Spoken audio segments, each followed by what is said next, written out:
बड़े जोर शोर से इसका प्रोपोगंडा किया गया था।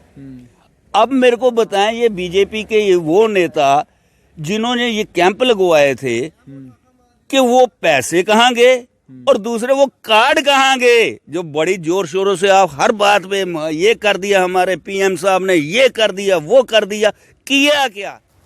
रजिस्ट्रेशन का कामकाज जुडिशरी से लेकर रेवेन्यू डिपार्टमेंट को दे दिया गया। रेवेन्यू डिपार्टमेंट के पास जब से ये कामकाज आया है, पहले तो आम लोग इल्ज़ाम लगा रहे थे, लेकिन अब बहुत जिम्मेदारी के साथ जम्मू कश्मीर हाई कोर्ट के वकला हजरात ये इल्ज़ाम लगा रहे हैं कि स्लॉट बुकिंग के लिए पैसा लिया जा रहा है। क्या इस इल्ज़ाम में कोई हकीकत है या ये सिर्फ इल्ज़ाम है और वो भी बेबुनियाद? इसी पर बात करने के लिए मेरे साथ है एडवोकेट संजीव सरीन। सरीन साहब, रजिस्ट्रेशन के साथ आप भी जुड़े हुए हैं, आप वकील भी हैं पेशे से। आपसे समझना चाहूंगा कि आप लोग आज कह रहे हैं कि जी रजिस्ट्रेशन में पैसा चल रहा है, क्या वाकई इसमें कोई हकीकत है या आप लोग ऐसे अफवाहें फैला रहे हैं और रेवेन्यू डिपार्टमेंट को बदनाम करने की कोशिश कर रहे हैं? जुनेद साहब, वकला तबका जो है ना, पढ़ा लिखा तबका आता है, जब भी वो इल्ज़ाम लगाता है उसके पीछे ना सिर्फ 1, 2, 5, 7, 10, 20 बल्कि काफ़ी हद तक सब्सटैंशियल एविडेंस होते हैं। आपको जर्नलिज्म करते हुए बहुत देर हो गई है, जानीपुर को ज़्यादा दूर भी नहीं है, और हाथ कंगन को आरसी क्या और पढ़े लिखे को फारसी क्या। आप कल का दिन ही ले लीजिए, परसों ले लीजिए, चौथ ले लीजिए, जिस दिन आपको फुर्सत है, जोन सी मर्जी ये लगी हुई है रजिस्ट्रेशन के ऑफिसेस। एक बार आप मेरे साथ चल लीजिए, आप खुद ही देख लीजिए। चंद एक मैं कहूँगा कि जानबूझकर जो हुक्मरान पार्टी के साथ जुड़े हुए लोग हैं, उनके लिए तो ये धंधा बन गया है।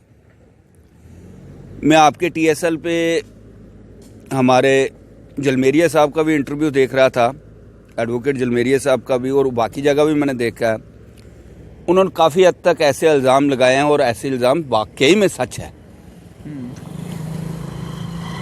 और उसकी एक ज्वलंत उदाहरण ये बताएंगे कि ऐसे ऐसे शातिर साइबर क्राइम वाले भी ले लो आप, साइबर वाले बंदे बीच में जुड़े हुए हैं जो स्लॉट्स पहले ही बुक कर लेते हैं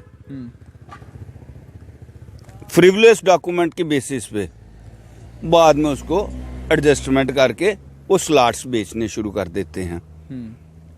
जो रजिस्ट्रेशन कोर्ट में वकला तबका चंद एक पैसे, जो कि फीस तो लेनी है, वकला तबका का भी यही प्रोफेशन है, उनको यहीं से अपना रोजगार चलाना है, प्रोफेशनल इनकम है।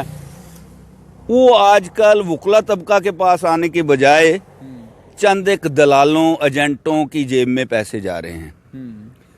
इसके अलावा भी मैं आपको बता दूं, जब कोर्ट में रजिस्ट्रेशन होती थी तो अक्सर या तो वकील खुद जाते थे रजिस्ट्रेशन के लिए, या कभी वो उनके किसी केस में बिजी हो तो उनका मुंशी या उनका क्लर्क चले जाता था।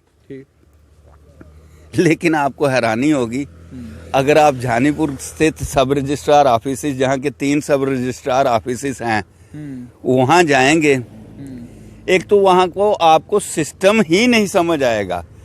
जब से रजिस्ट्रेशन वहाँ गई है, एक के बाद एक के बाद एक के बाद एक के बाद तब्दीलियाँ, क्या कभी ऑफिसर चेंज हो जाते हैं, कभी स्टाफ चेंज हो जाता है, कभी टेम्पररी स्टाफ लगाया जाता है, कभी एक स्टाफ नहीं है, कभी दूसरा नहीं है। एक्सक्यूज पे एक्सक्यूज, एक्सक्यूज पे एक्सक्यूज, ये रिश्वत के ही माध्यम होते हैं। लेकिन मैं आपसे जानना चाहूंगा, रजिस्ट्री करने में आपको आसानी हो रही है या दिक्कत ज्यादा हो रही है? दिक्कत ज्यादा हो रही है। अच्छा, एक चीज और आपसे समझना चाहूंगा कि ये तो रजिस्ट्रेशन का मामला है, क्या ये सिलसिला पूरे जम्मू शहर में है या ये कुछ स्पेसिफिक नॉर्थ साउथ, नॉर्थ का एसडीएम ऑफिस है, साउथ का एसडीएम ऑफिस है, जम्मू खास है, कहाँ आपको ये इंस्टेंसेस ज्यादा नजर आए? क्योंकि आप तो मुझे लगता है सब जगह रजिस्ट्री कराने जाते हैं। हर एक जगह की प्रॉब्लम ज्यादा थोड़ी थोड़ी डिफर है। ज्यादा प्रॉब्लम आ रही है सब रजिस्ट्रार साउथ वाली साइड पे, और कुछ प्रॉब्लम आ रही है सब रजिस्ट्रार नॉर्थ वाली साइड। सिटी वाली साइड थोड़ी प्रॉब्लम कम है क्योंकि यहाँ रश कम है। ठीक। लेकिन शायद आपको याद हो, एक आपने इंटरव्यू मेरा किया था, उसमें आपने कहा था कि अब तो रियासत यूनियन टेरिटरी बन चुकी है, अब तो स्टेट सब्जेक्ट की जरूरत नहीं है। जुनेद साहब, आप जाकर चेक कर लीजिए, इसी वीक में सब रजिस्ट्रार शहर वाले, सिटी वाले हैं, रजिस्ट्रेशंस में जो सेल डीड रजिस्टर्ड हुई है स्टेट सब्जेक्ट ना सिर्फ मांगे जा रहे हैं, फाइल में अटैच है और वो आपको दिखेंगे। नहीं, मैं आपसे समझना चाहूंगा कि स्टेट सब्जेक्ट के लिए तो कोई कानूनी प्रावधान रहा ही नहीं। क्या रेवेन्यू डिपार्टमेंट ने कोई उसके बाद नोटिस इशू किया है, कोई नोटिफिकेशन इशू की है, या किसी ऑर्डर के तहत ये कहा जा रहा है कि अभी भी आप स्टेट सब्जेक्ट की बुनियाद पर जो है रजिस्ट्रेशन करेंगे? जब सब रजिस्ट्रार के पास आप रजिस्ट्रेशन करवाने जाते हैं, इतनी हर्डल्स के पास, पहले तो ऑनलाइन आपको अप्लाई करना है। अच्छा, ऑनलाइन अप्लाई, जब ऑनलाइन में आपको डॉक्यूमेंट्स दे दिए इन्होंने, पब्लिक पे सारी अकाउंटेबिलिटी रखी है, सरकारी अफसरों पे कोई अकाउंटेबिलिटी नहीं है। अगर आपका कोई डॉक्यूमेंट गलत है तो ऑनलाइन उसको अपॉइंटमेंट नहीं मिलनी चाहिए। अगर आपने अपॉइंटमेंट दे दी है उसके बाद गलती का तो मतलब नहीं रहना चाहिए। इसका मतलब अभी भी स्टेट सब्जेक्ट सर्टिफिकेट जो है वो एक वैलिड डॉक्यूमेंट है जिसकी बुनियाद पर आपकी रजिस्ट्रेशन होती है, जबकि उसको जो कानून गवर्न करता था वो खत्म हो चुका है और 31 अक्टूबर भी जा चुका है। अब आप ये भी नहीं कह सकते कि रिमूवल ऑफ डिफिकल्टीज के तहत हमने इस डॉक्यूमेंट को रख दिया है। ये वही वो बात आ गई ना कि मेरी मर्जी, मैं चाहे ये करूं, मैं चाहे वो करूं, क्योंकि अकाउंटेबिलिटी इन्होंने किसी के पास जवाबदेही रखी नहीं। आप जाएंगे तो किससे पूछने जाएंगे? सब रजिस्ट्रार के पास जाएंगे, वो कहेंगे मैंने अभी चंद दिन पहले हुई है अपॉइंटमेंट, रिटर्न में वो देते नहीं है। अल्टीमेटली सफरर कौन होता है? क्लाइंट सफरर होता है। अगर क्लाइंट का एक बार काम ना हो, आज के बिजी टाइम में शेड्यूल से हर कोई रोज रोज तो जा ही नहीं सकता है।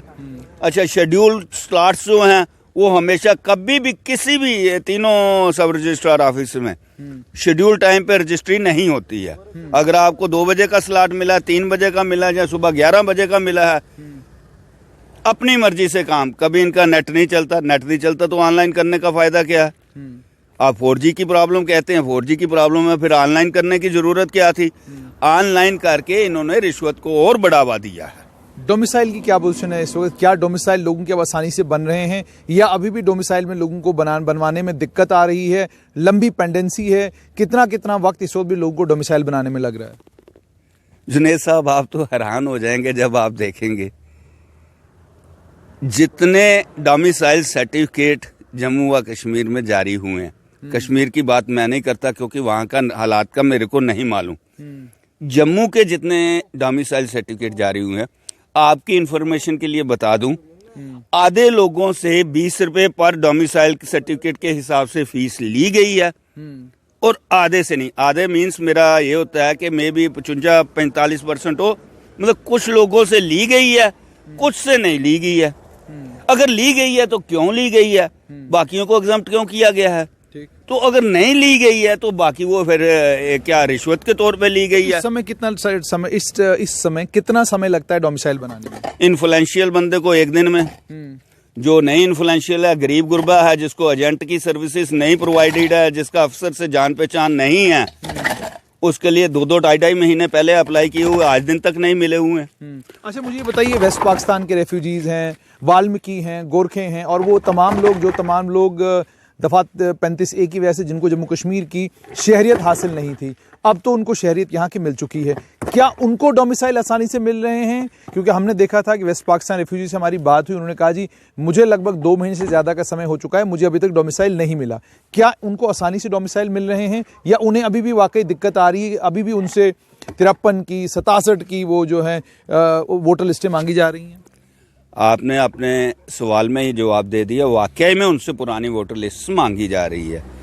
वैसे तो अच्छा होता आप तहसीलदार महोदय से ये सवाल करते कि लोग आपके पास आते हैं, तभी मैंने पूछा। मैं सिटी में जिस एरिया में DC ऑफिस कॉम्प्लेक्स में बैठता हूँ, वहाँ पे वेस्ट पाकिस्तान रेफ्यूजीज की बहुत ना के बराबर संख्या है और गोरखा समाज के भी वो तहसील बाहू के अंडर पड़ते हैं, वो अलग तहसील में पड़ जाते हैं, उनकी भी संख्या यहाँ पे कम है।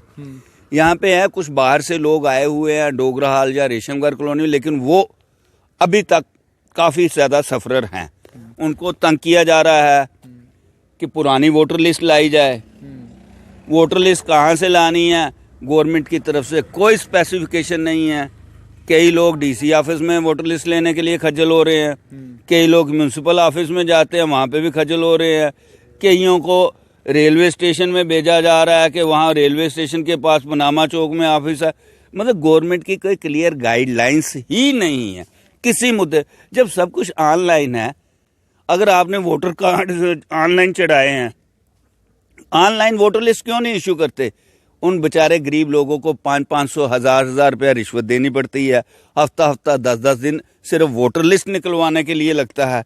और मैं बड़ी जिम्मेवारी से कहता हूँ, डीसी ऑफिस में ही देख लीजिए ना, जम्मू डीसी ऑफिस का गेट आज दिन तक नहीं खुला। कारण तहसीलदार ऑफिस बाहर निकाल दिया, नायब तहसीलदार ऑफिस बाहर निकाल दिया, कोर्ट से एडिशनल डीसी की बाहर लगेंगी, लेकिन डीसी ऑफिस नहीं खुलेगा। कोई जवाबदेही ही नहीं है। सचिन साहब, आखिर में आपसे जानना चाहूँगा, कहा यह गया था कि आयुष्मान भारत एक स्कीम है, उसी तरह का हेल्थ इंश्योरेंस जम्मू कश्मीर में भी शुरू किया गया था। कार्ड के लिए पहले तो 30 रुपये थे, लेकिन मैंने सुना कहीं पर 50 रुपये लिए गए, कहीं पर 40 रुपये लिए गए। तो क्या आपको कार्ड मिला? क्या आपने उस हेल्थ इंश्योरेंस में आपने भी इंश्योरेंस कराया? आपका कार्ड आया भी या अभी नहीं आया है? मैं और मेरे परिवार के टोटल 4 सदस्य, मैं, मेरी वाइफ, 2 बच्चे, चारों इकट्ठे गए थे। तकरीबन 2 महीने से ज़्यादा वक्त हो चुका है। हमारे से 50-50 रुपये फीस मांगी गई थी। एक्स मिनिस्टर मिसिस प्रिया सेठी वहाँ पे बैठे हुए थे, उनके सामने और उनकी मौजूदगी में मेरे से 50-50 रुपये मांगे गए थे। मैंने चारों के 200 रुपया जब उनको दिया तो मैंने तो कहा यहाँ तो रसीद दे दीजिए, नहीं तो जो गवर्नमेंट की स्कीम के तहत 120 है वो काटिए। मिनिस्टर साहिबान का ये जवाब था कि आपने ये जो 20-20 एक्स्ट्रा दे रहे हैं बच्चों के लिए दे रहे हैं। जहाँ तक मेरा नॉलेज है ये प्राइवेट पर्सन्स एंगेज किए हुए हैं गवर्नमेंट की तरफ से। जब वहाँ पे हंगामा खड़ा हुआ फिर उन्होंने 80 रुपये वापस कर दिए। उससे ये फायदा हुआ कि उस कैंप में कम से कम 150 लोग थे। मेरे साथ हंगामा होने के बाद उन सभी ने फिर 30 रुपये के हिसाब से दिए। लेकिन आपकी बात बिल्कुल सही है, कई जगह तो इनसे 50 रुपये लिए गए, कई जगह 60 रुपये लिए गए और कईयों से तो 100 रुपया भी लिया गया। आप हिसाब लगा लीजिए, जम्मू व कश्मीर में 1 करोड़ 30 लाख से ज्यादा आबादी है।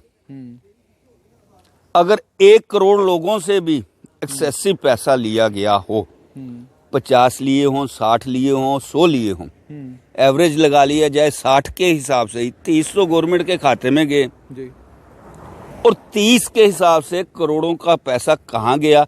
क्योंकि ये जितने कैंप लगे, खासकर हमारे जम्मू शहर और सराउंडिंग में, वो सारे के सारे कैंप बीजेपी के नेताओं के द्वारा लगवाए गए थे। बड़े जोर शोर से इसका प्रोपेगेंडा किया गया था। अब मेरे को बताएं, ये बीजेपी के ये वो नेता जिन्होंने ये कैंप लगवाए थे कि वो पैसे कहाँ गए और दूसरे वो कार्ड कहाँ गए? जो बड़ी जोर शोरों से आप हर बात पे ये कर दिया, हमारे पीएम साहब ने ये कर दिया, वो कर दिया, किया क्या? किसका कार्ड आया? आज भी मैं चैलेंज करता हूँ, आप मेरे साथ सिटी में जाएं, जिन्होंने साल पहले अप्लाई किया होगा उनके शायद मिले होंगे। ये 2-2.5 महीने पहले जो कैंप लगे थे, 99% लोगों के कैंप नहीं आए हैं। 1% कार्ड उनके आए होंगे जो इनके अपने वर्कर होंगे। मैं आपसे ये जानना चाहूंगा कि क्या खत्री, सिख और महाजन, क्या अब ये जम्मू में इनकी रजिस्ट्रेशन होना शुरू हुई है या अभी भी नहीं हो रही? इसके बारे में अभी भी वहाँ पे ना कोई साफ जवाबदेही नहीं है। होना तो ये चाहिए था, सरकार की तरफ से लिखा जाता कि इस कानून के तहत खत्री नहीं ले सकते, महाजन नहीं ले सकते। मेरे को एक तो हैरानी आती है इस गवर्नमेंट के थिंक टैंक पे, क्या क्या इन्होंने ब्यूरोक्रेट बढ़ा रखे हैं। या तो वो रिश्वत खा के आगे बढ़े हैं या सिफारिशें लगा के आगे बढ़े हुए हैं। 4 मरले में कौन सी खेती होती है? किसी ने 4 मरले रजिस्ट्री करानी, 5 मरले करानी, किसी ने अपने 2-4 कमरे डाल के रहने के लिए बनानी है। एग्रीकल्चर लैंड होती है, कोई कनाल्स में हो, एकर्स में हो, 2-4, 5-10 मरले किसी ने लेनी हो तो रहने के लिए लेंगे। और नेचुरली है, पूरी उम्र की उन्होंने कमाई इकट्ठी की होती है, हर एक की ख्वाहिश होती है कि मेरे पास भी अपना एक घर रहे।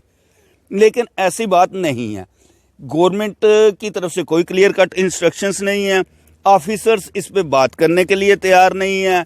और ऐसा पजल किया जाता है कि रिश्वत खाने का एक धंधा बना रखा है। यानी आप कह रहे हैं स्ट्रेट फॉरवर्ड कोई लिख के राजी नहीं है कि मैं ये रजिस्ट्री नहीं करूंगा। होना तो ये चाहिए ना, जैसे क्लाइंट को कहा जाता है कि आप ऑनलाइन अप्लाई किया अगले ने, आपकी ये कमी है, वो कमी पूरी कर देता है। उसी तरह उसी वक्त उसको रिटर्न में लिखना चाहिए, लिख के देना चाहिए गवर्नमेंट की तरफ से। जवाबदेही नहीं है। जवाब शुक्रिया। तो आपने सुन लिया कि एडवोकेट संजीव सरीन का साफ तौर पर यह कहना है कि रजिस्ट्रेशन में वकला हजरात जो कह रहे हैं कि वहां पर स्लॉट बुकिंग के लिए पैसा लिया जाता है, साफ तौर पर इनका ये कहना है, एक सच्चाई है जिस सच्चाई से हम मुंह नहीं मोड़ सकते। सरकार को फॉरेन रजिस्ट्रेशन के कामकाज में अगर वाकई स्लॉट बुकिंग में पैसा लिया जा रहा है तो इसका संज्ञान लेना होगा और उन लोगों के खिलाफ कानूनी कार्रवाई करनी होगी जो ऐसा कर रहे हैं। और दूसरा, आखिरकार वो हेल्थ इंश्योरेंस के कार्ड गए तो गए कहां, कब वो लोगों के मिलेंगे। और तीसरा सबसे इंपॉर्टेंट कि स्टेट सब्जेक्ट का कानून खत्म हो चुका है, 31 अक्टूबर 2020 भी जा चुका है। अब आपके पास रिमूवल ऑफ डिफिकल्टीज वाला कानून भी नहीं है कि कोई मुश्किल आई तो उस मुश्किल को सुलझाने के लिए आप पुराने किसी कानून का सहारा ले सके, आप नहीं ले सकते। भी कंफ्यूजन है रजिस्ट्रेशन को लेकर। उम्मीद ये कि सरकार जो है इन तमाम चीज़ों का संज्ञान लेगी और कोशिश करेगी इसके अर्ली रेड्रेसल की, क्योंकि अगर ये मामले तूल पकड़ते गए तो मुसीबतें और परेशानियां हुकूमत के लिए बढ़ेंगी।